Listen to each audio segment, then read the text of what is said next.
What are we to make of the fact that President Trump has said he's sending 5,000 troops to Poland? So, there's been some rather, shall we say, confused messaging coming from the United States. Last week, I think it was, they said that 4,000 troops weren't going to be going to Poland on a pre-organised training mission. They've said they're going to be taking troops out of Germany as well. And I think what this is being seen really as a sort of a favour or mark of his fondness for Poland's right-wing president. They're kind of ideological bedfellows, and what he's saying is that he's not pleased with Friedrich Merz. He's taking troops from them. He is happy with Poland. They're getting so it's a sort of it's Trumpian transactional diplomacy in action. I think really the thing we've got to look at here is beyond this one slightly ill-defined announcement from President Trump and towards the words that Marco Rubio, the Secretary of State, was saying today, and he's basically saying the long-run direction of US troops is withdrawing to a lower level in Europe, not withdrawing entirely, but to a lower level. I mean, the point that Marco Rubio made, which is worth remembering, is that what they're doing is talking about taking them back to levels in 2022 before the Russian full-scale invasion of Ukraine. So they're saying, actually, this is not completely walking away, but I think it does show that American interests and American security focuses are elsewhere at this point.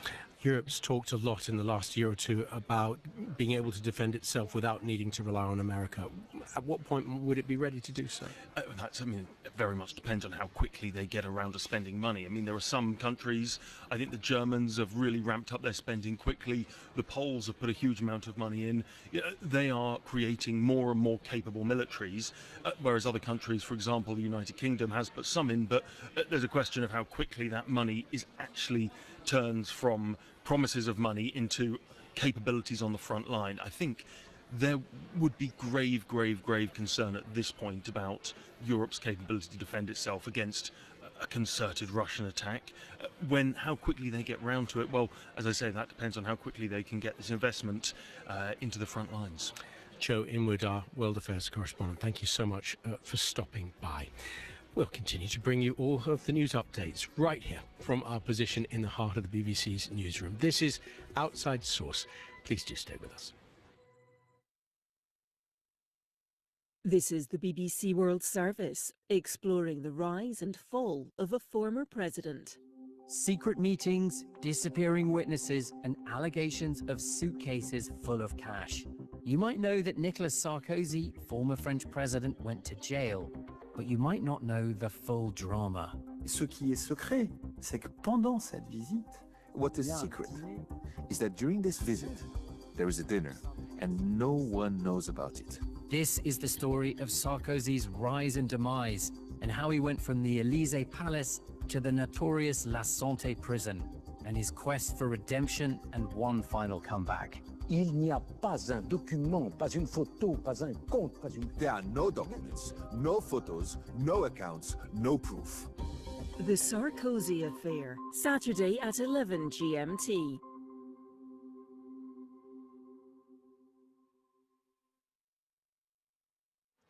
This is Outside Source on the BBC World Service. We are live from our newsroom here in central London. In a few minutes' time, we'll take you to the rather fracturing world of US late-night talk show hosts, following the fact that Stephen Colbert, who for more than a decade had run The Late Show at CBS, has now signed off for the final time. Is that then it for that era of dominating late-night talk show hosts?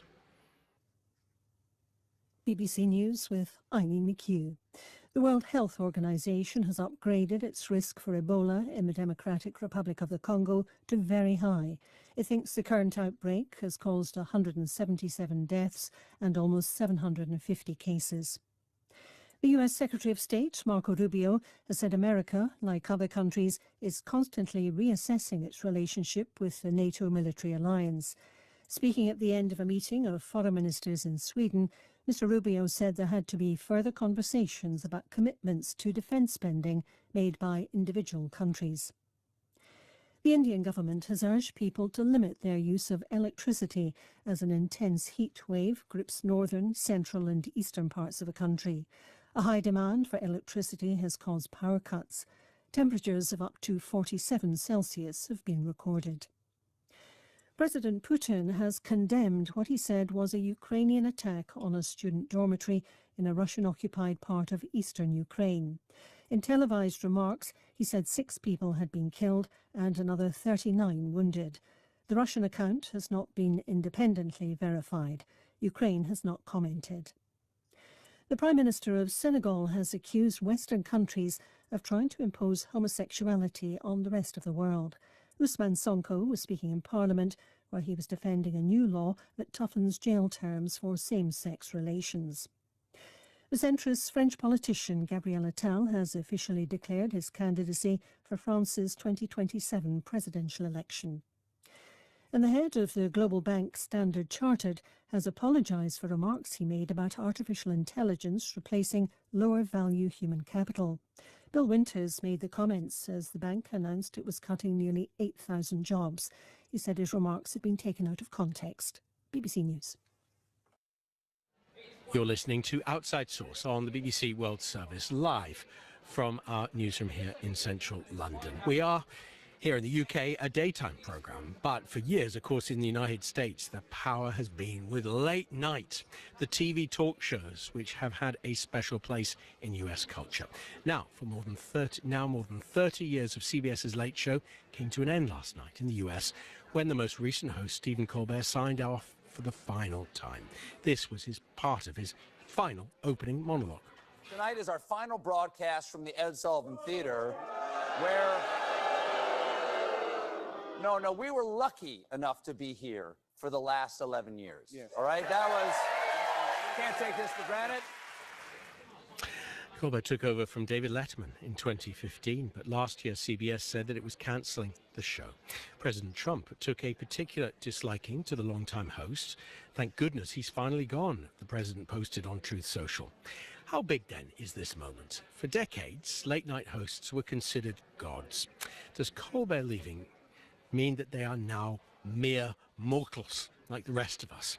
The point I raised earlier with 2 culture reporters in the United States. James Bonnerwozik is the chief TV critic for the New York Times, and Amma Duke is the editor-in-chief of news and opinion website The Daily Caller. There's definitely been a massive decline of influence in late-night TV, and we can see that both in the ratings as well as in the bottom line.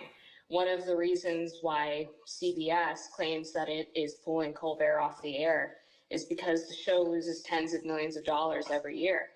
There's also this sort of sentiment among the American people that late night shows have gotten too biased politically, that they're not funny anymore. So that adds another complicating factor to all of these conversations we're having about what does this mean for the future of the programs. James, was it to do with the lack of humour? I don't think so. I mean, I think Stephen Colbert was funnier on the Colbert Report than he was on Late Show. It was just like a greater comic achievement. But, you know, to the point of audiences finding them too political now, I mean, I think that is true among some viewers who don't watch, but I think it is very important to point out that while the audience and financial challenges in all late night shows are very real, Late Show was